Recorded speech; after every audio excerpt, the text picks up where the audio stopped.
Okay, I think we have Chuck on the phone. Chuck, are you there? Yeah, Doc. Can you hear me okay? Yeah, that's good. Okay, great. I heard you were saying something about breast cancer. Was it in regard to that study about chemotherapy? What about chemo? There was a report that came out, and it's been talked about on mainstream media as well as the internet, of course. But it was a study in Britain on women with breast cancer, the most common type, the ones with hormone receptor positive, HER2 negative, and node negative breast cancer. Anyway, they did a long-term study with 10,000 women, and they found that only about 20% of the women, or 30% of the women in this category with breast cancer will benefit at all from any chemotherapy. So the vast majority of women, the study showed, do not benefit at all from chemotherapy. And they said it's a real game changer. So, it'll be interesting to see how if they do studies in other types of cancer, et cetera. Right, and I think I heard a little bit about that study too, and they were talking about a particular subset of population, and that they were talking about placing those people on anti-hormonal medication, that they actually did just as good or better than the other population. Is that correct?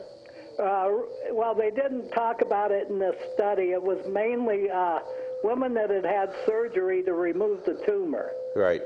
But certainly there's all kinds of, as you know, information now on the targeted cancer therapies, immunotherapy, et cetera, that are doing way, way better than, the... And I will say they're making great strides in unraveling the genomes too, that are cancer-specific cells. And once they unravel those genetic modifications, they're going to what they're going to do with it. First, they have the information, and then what do you do with the information? And you identify people that would be at risk for certain types of cancer, and then there would be better screening tests available to help predict a long time ahead of finding the cancer. So an example would be that the BRCA2 gene mutation, correct? Those women 100% of the time get cancer, and the reason is that a breast cell should die, and if it dies, it basically can't turn into cancer. But when you have the BRCA2 gene, it allows estrogen to keep the cell alive long enough for it to mutate into a cancer cell. So that's the genetic defect in the BRCA2 gene mutation. That's why they always get cancer, because the cell cannot die. It stays alive long enough to turn into cancer. Right. And so when they start to see those genetic mutations, that may be the pattern that's developed that allows people to develop cancer. Now, nobody gets out of here alive, but if you could certainly, I do believe chemotherapy is barbaric, and I do believe it is very controlled. I just look at the immune system as its natural defense against cancer, and when you give chemotherapy, you destroy the immune system that is your only guard against cancers in general. And so how do you get ahead of that curve? And the answer is, I don't know. Yeah, and going back to what Ray brought up and you talked about is the importance of having positive attitude and not giving up on any of this stuff. Right. It's so unbelievable. I've lived 10 years without any treatment for prostate cancer, and my urologist said I am the most lucky guy he's ever seen. And he never did ask why I might be living when everyone said I was supposed to be dead. And I think so much relates not just to the diet change and things like that, but but having that attitude that this isn't going to kill me, I'm going to live forever, you know? Right. And it really is. It's so important, and I know it has such a positive effect on our, you know, on our whole system. Well, that's why depression is so so difficult in the sense that, you know, when you get a diagnosis of depression, automatically the insurance companies rate you for all these illnesses. You know, it leads to heart disease, leads to cancer, it leads to multiple diabetes, other things. So, you know, being depressed, there are certain depressions that are endogenous that you can't help because you have a neurotransmitter defect, but even so, how much of this is situational depression that comes into the fact that, you know, you didn't get what you want, or your wife or your spouse or somebody left you. You let yourself be a victim rather than being the powerful person that doesn't let things bother you. Like, I have my life to live. I'm going to be nice, kind, and if you want to be mean, I don't want to associate with you. I'm going to move on to greener pastures and more pleasant people. And I think that should be everybody's mantra. Or otherwise, you kind of deserve the cesspool that you get if that's where you choose to live.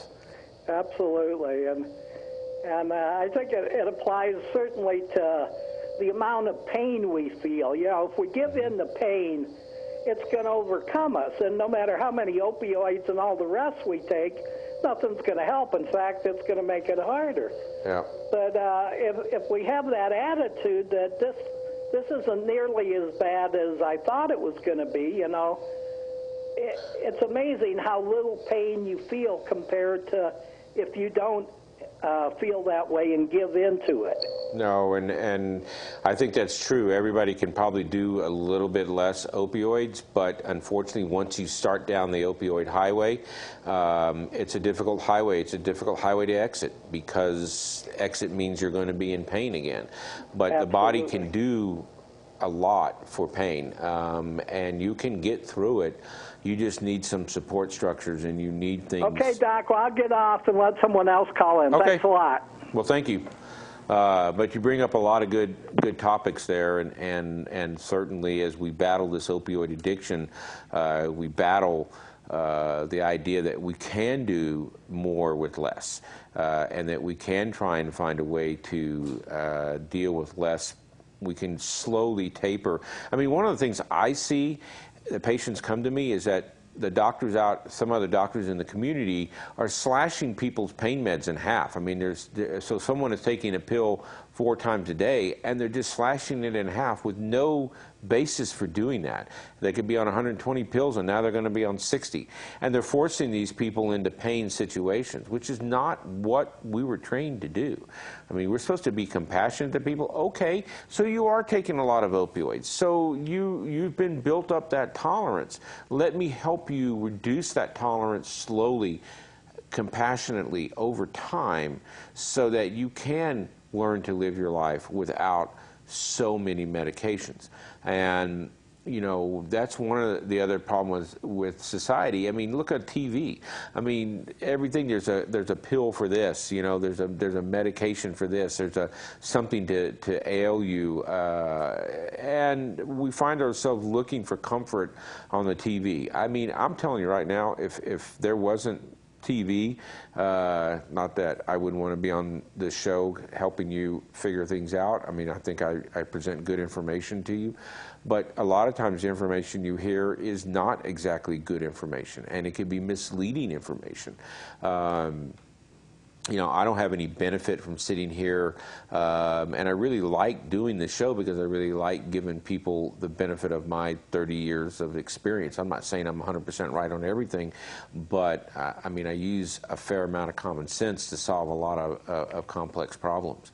But if you didn't have all the TV telling you that the subliminal messages that you need this in order to do this and that and the other, you know, the world might be a lot better place. And I think part of the reason our society is so polarized today is because of the media and because of the propaganda that we get placed in front of us. Not everything, and I would probably say a large portion of what you see on TV is not true. But, you know, and then the internet, what you see may not be true. How do you decipher through all of that? Very carefully, and not making rash decisions and not making ill-advised decisions, and thinking things through, and not making, you know, horrible, you know, we had somebody that came into our office, and I had I have a sign on my window because I'm very pro-Second Amendment, and people know me about that, and some person called someone in my office a racist because of the one sticker that I have up on window. And those patients that come to see me know what I'm talking about.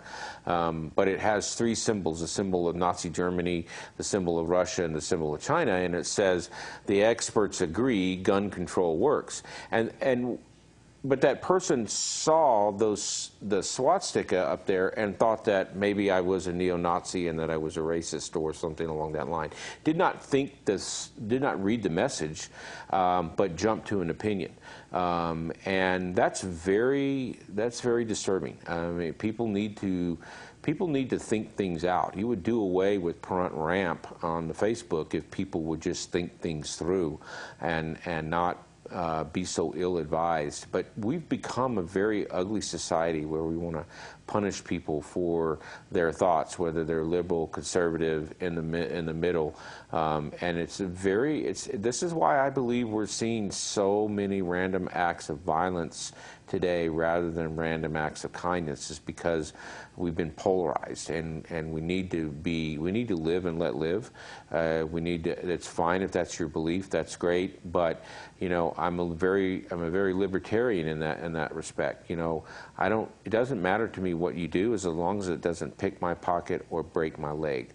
And you know, when you cross those lines in the sand, and when you interfere with my ability to make a living and support my family through higher taxes and things of that nature, then I have a problem with that. And if you're going to physically hurt me, then I have a problem with that. And they have this comment, which is, fences make good neighbors. So we need boundaries. We need adequate boundaries in everything we do. And you can have boundaries of too close, which means you can let people in and they know too many things about you that maybe you don't want to share, or you can be too distant in your boundaries and you cannot let people close enough to have any relationships. So we're going to go to break, and we'll be back for the last segment.